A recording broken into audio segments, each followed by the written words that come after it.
Hello, here we are in Hendon, North London. This is the town hall, and I'm going to talk about enlightenment when the traffic has gone.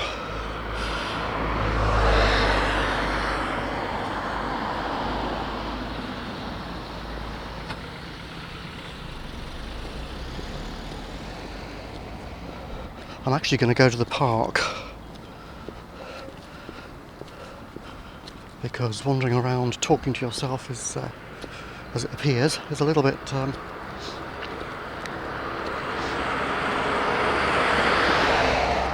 strange. That was Hendon Town Hall, by the way. Now, first of all, who am I to be talking about enlightenment? Am I enlightened? Well, not exactly, but I have gone some way down that road, enough to see it and get glimpses of it. And I think that's the Zen thing they call Satori.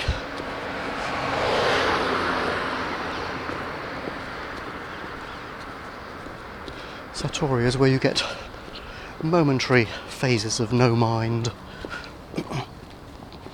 So you know it's possible. The fire station.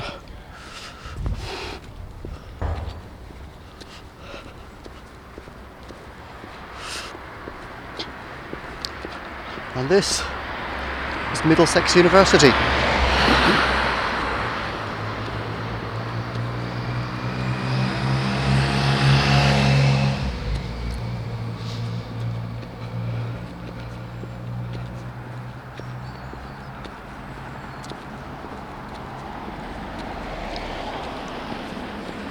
The end of August, they're going to start the new year very soon.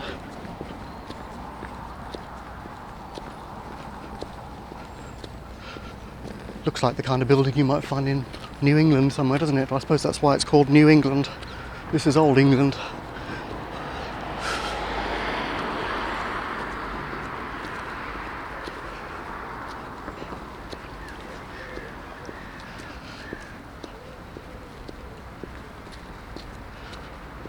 So, to get to the park,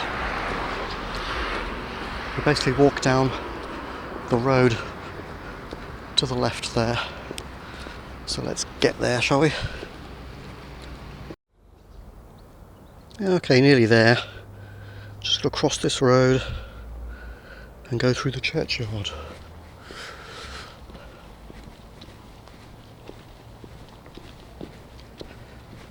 It's London, but it looks like we're in the countryside.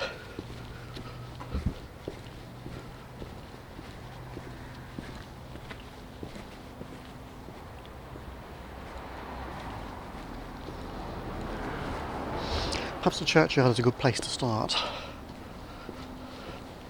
because enlightenment is considered to be, metaphorically speaking anyway, the death of the ego. At least this is how it's described, but don't let that mystify you. Frankly, it's a lot simpler.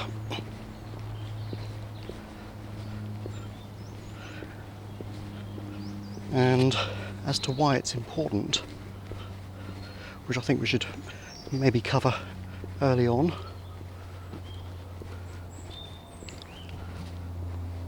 the thing is that we humans have been given a mind, a verbal mind that can think.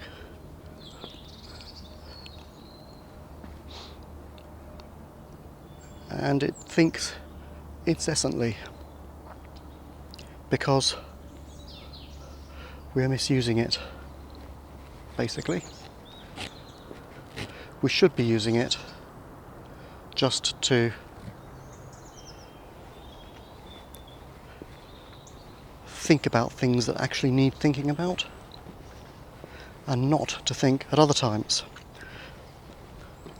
The mind is a tool In the same way as our hands are a tool, think about having hands, okay? The hand is a tool.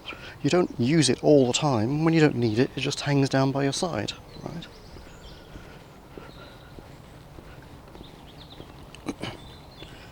And yet the mind is almost never silent. And yet that is a tool as well. Or it should be. If it isn't,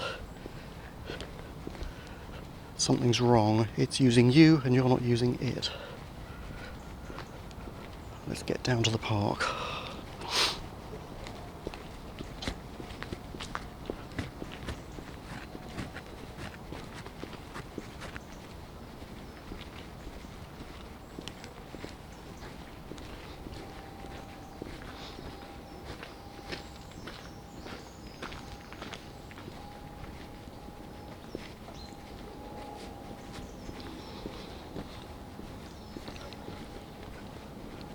Don't feel right talking to myself when there are people around.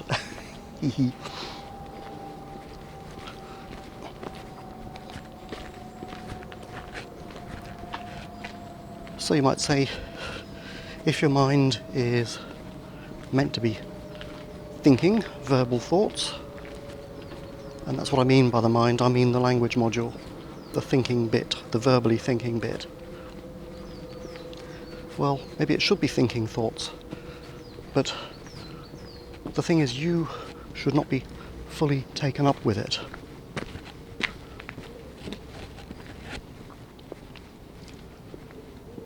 Welcome to Sunny Hill Park.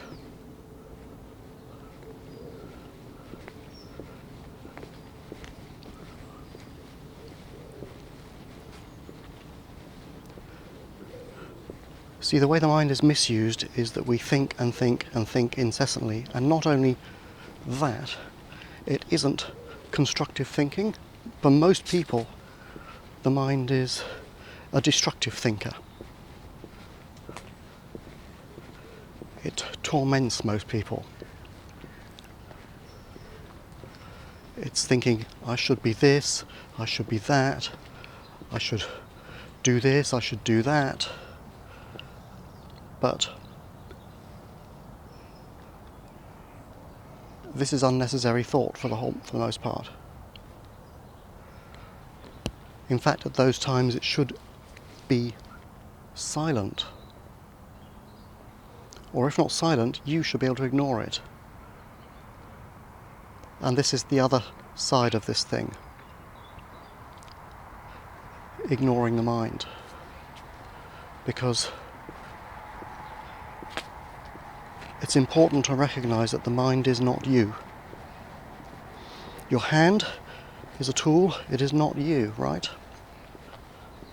Your feet are tools for walking.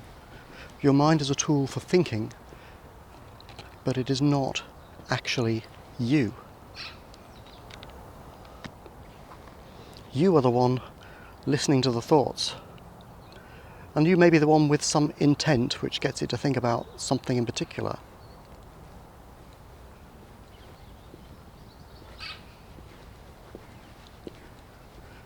But the thinking is generated by this word machine in our heads, the verbal bit of the brain, perhaps.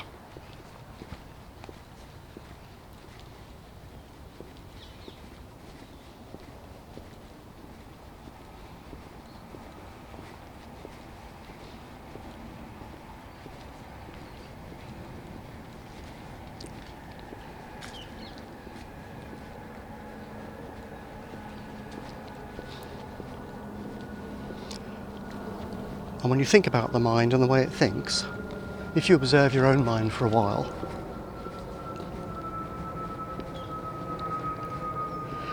you'll notice that nearly everything you think consists of fantasies about the past, things that could have happened, should have happened, did happen, and fantasies about the future. Things that should happen, might happen, ought to happen, that you should do, and so on. Plus we have little routines which repeat endlessly in the same way as the tramps and schizophrenics you hear on the street, mumbling to themselves repeatedly the same old stories, again and again and again.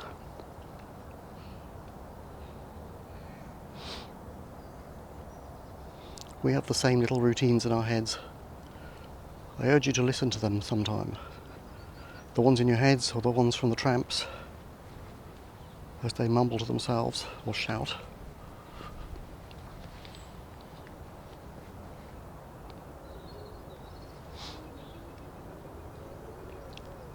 Might be able to see Wembley Stadium in the distance there.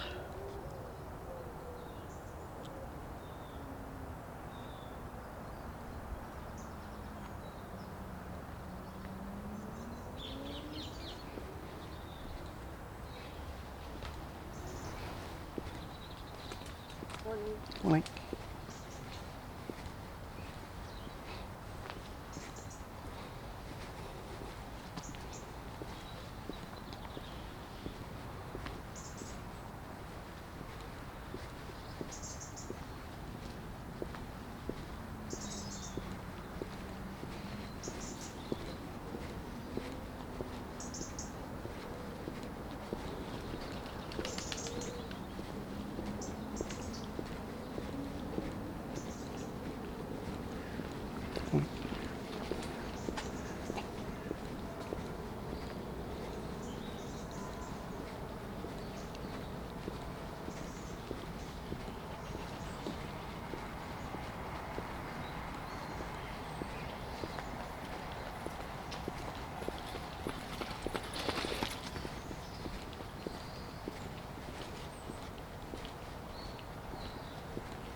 Now that all these people have passed, I'll carry on.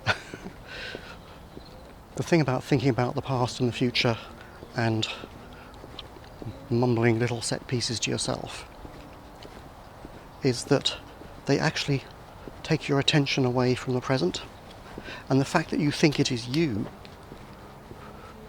I'm being bombarded by acorns here, the fact that you think it is you gives it extra merit.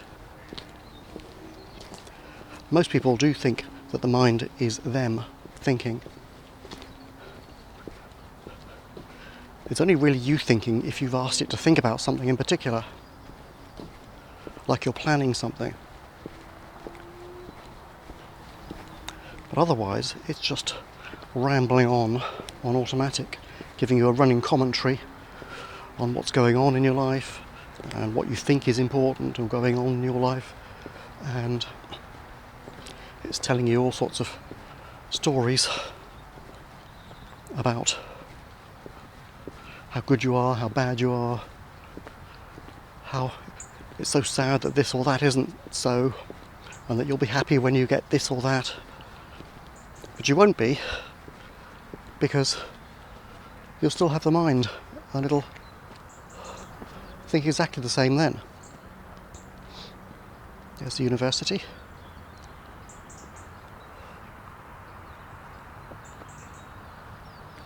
A new housing estate going up there, all those skyscrapers or whatever they are, housing blocks of micro flats, Agenda 21 style. The two pyramid shaped sheds and the long shed are the Hendon RAF Museum. I must do a video about that. The arch over there is Five Ways Corner, which is just a sort of a big intersection. Not all that big either.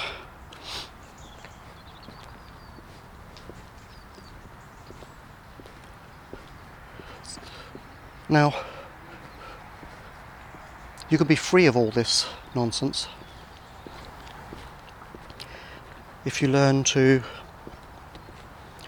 either silence the mind or ignore it, or both. In fact, when the mind is being ignored, it tends to quieten down anyway. And this is what exercises like meditation are concerned with.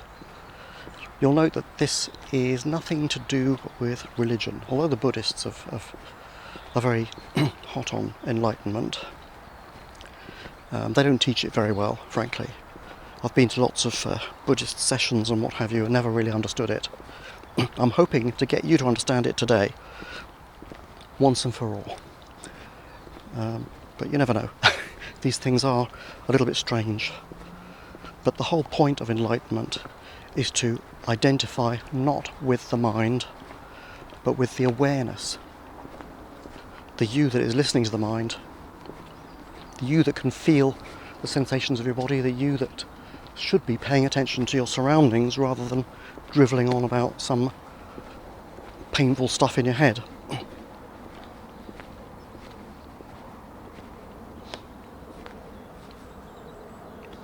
But, you know, we do that.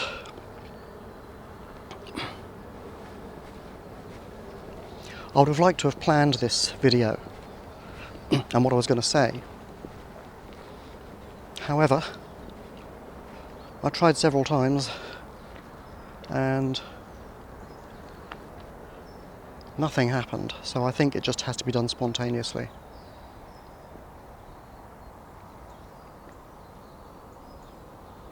And I have a new microphone,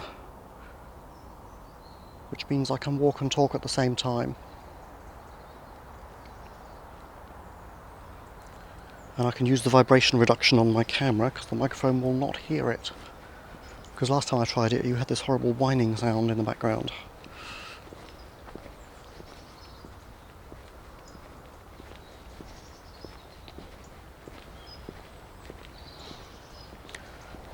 So what's the point of, and what does it mean to disidentify with the mind and identify with the real you, if you like, your consciousness? It's kind of like waking up, and I'll give you a simple exercise you can do to experience it. It's actually called waking up by the Enlightenment teachers, but again, they don't, on the whole, tell you really why that's what it is.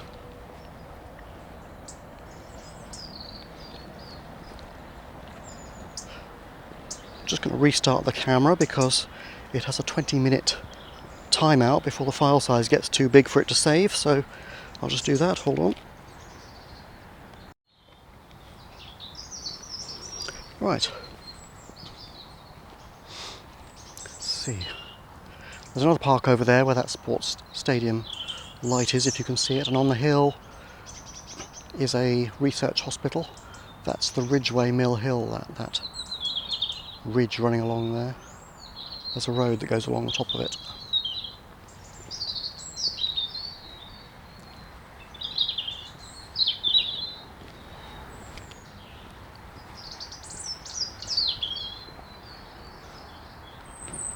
So, when you are not identified with the mind, you are not in the past, you are not in the future, you are right now. And the simple exercise is to go for a walk like this and pay attention to your environment all around you. Listen to the birds, listen to the traffic, feel the sensations in your body, feel the temperature. No thinking, okay? Every time you notice you're thinking, bring your attention back to your environment. This brings you into the now. If you are actually focusing on what's around you, your mind stops. But you are still there, proof positive that you are not your mind, right?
This walking and just watching and listening is essentially meditation, but you can do it with your entire life and just be you in the present moment. That's what it is. When you need to think about the past or the future, do so. I mean, to think about the past, you would think about it really only when it relates directly to the present. You think about the future only when you need to work something out or plan it, that sort of thing. But then you don't spend your time sitting back, fantasizing, making up stories constantly, which is not at all planning, it's just self-indulgence, and it's destructive to the planet, the environment. We humans are destroying the planet because we are mad, and we're mad because we can't make the simple realization that our minds are not us. The mind is just a tool and is best ignored most of the time. When you do that, your thinking is actually clearer. When you do think, you focus far, far better, especially when you get out of the habit of making stuff up all the time when it's not needed.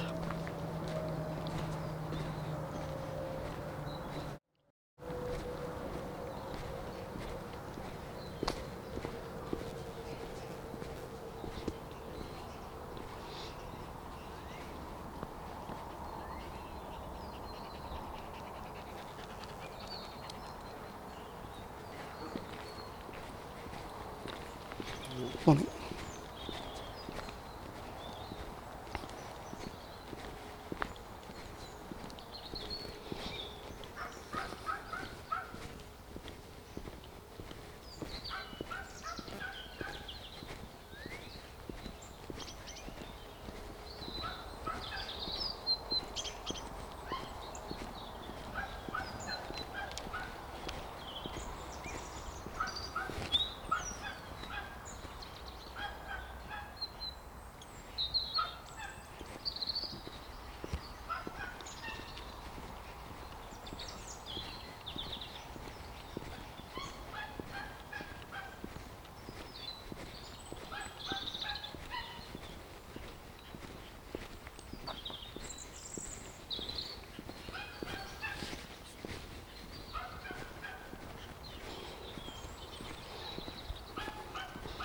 See my shadow there? Or I can. There we go. Oops.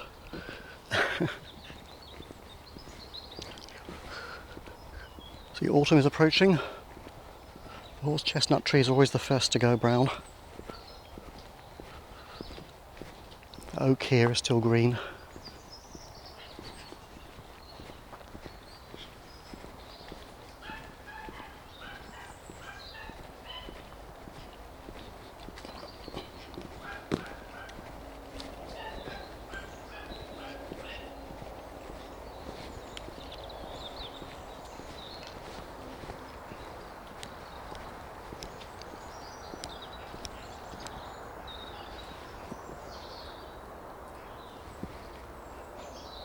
Of squirrels on the tree there.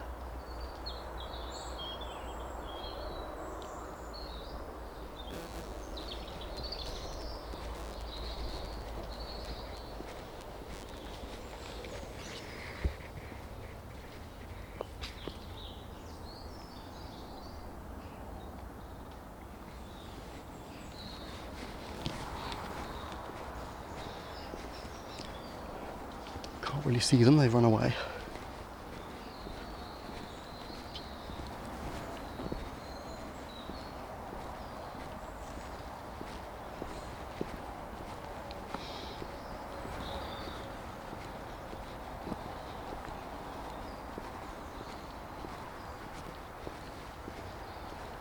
Is it true that this madness is destroying the world? Well, I think about it like this. We are trained by our culture to be ambitious in various ways, and that's okay. But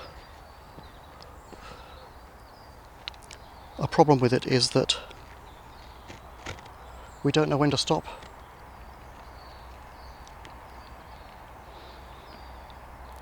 And the mind gets used to thinking ahead and saying, as I mentioned earlier, I'll be happy when I get X or Y, when I get a family, a wife, a girlfriend, a load of money, a big house in the country, a yacht, and it just goes on and on, right? I don't want a house in the country, now I want a villa by the sea, and now I want a super yacht and my own private jet, and on and on. You see these people, billionaires, making more and more and more money, and they're never actually satisfied, because the true source of satisfaction comes from within, where you get your sense of identity not from the mind, not from things that you have, things that you've done, things that have been done to you,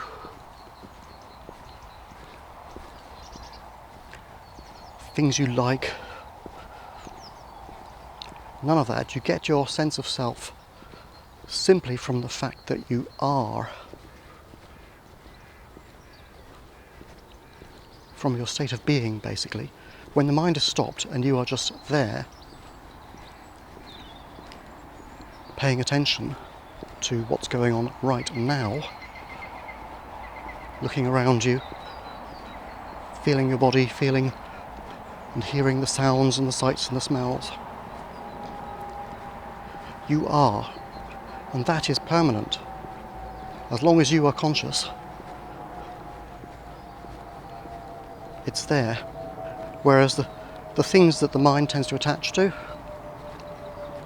possessions, friends, family, status, etc., etc., these all pass away in your lifetime, or you die first, obviously.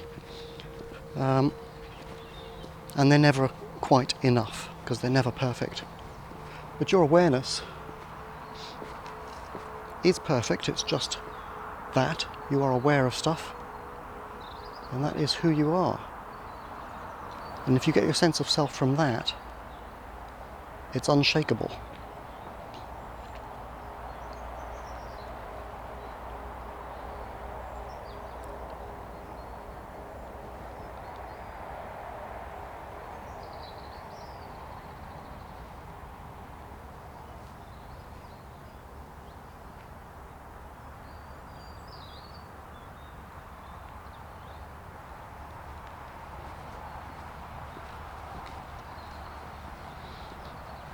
I've come here in the early morning, which is why it's there's a nice hazy light and there's not too many people in the park.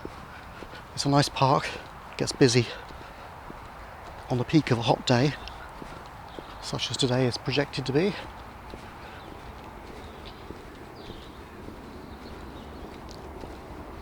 And who wants loads of pesky people around, eh? Not me.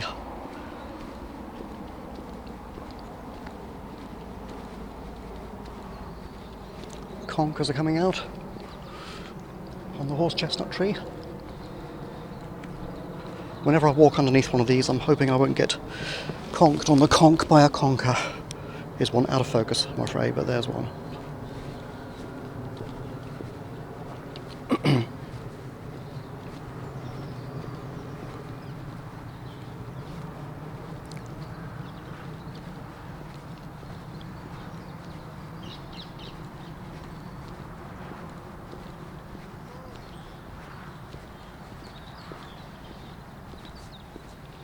Free public exercise area, used by children more than anybody else, who also, of course, like the playground.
Well, I don't know if you have any questions. I'll probably need to make more videos. I'll walk around the rest of the park. If I think of something, I'll say it. But I've kind of covered the basic ground already. I suggest you do this exercise. Just go for a walk somewhere nice, ideally, and listen to the sounds. This is the cafe. Listen to the sounds, look at the sights, observe whether you are thinking or not, and stop it. Bring your attention back.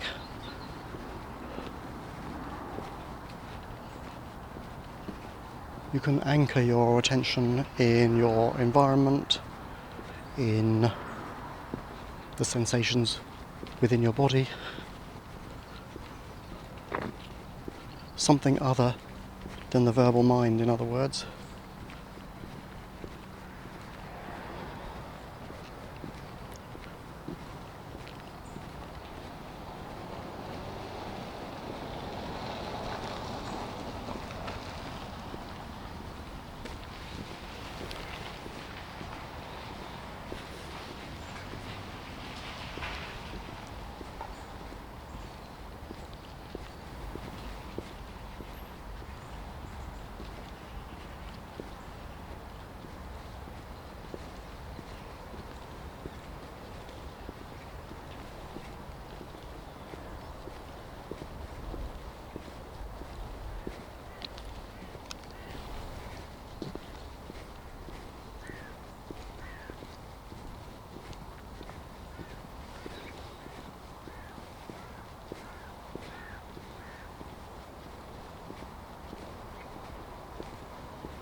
Don't know what the camera will make of this sunlight. A bit bright for it, I guess.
Well, if you've listened to the video this far, you're probably right for the exercise, so how about that?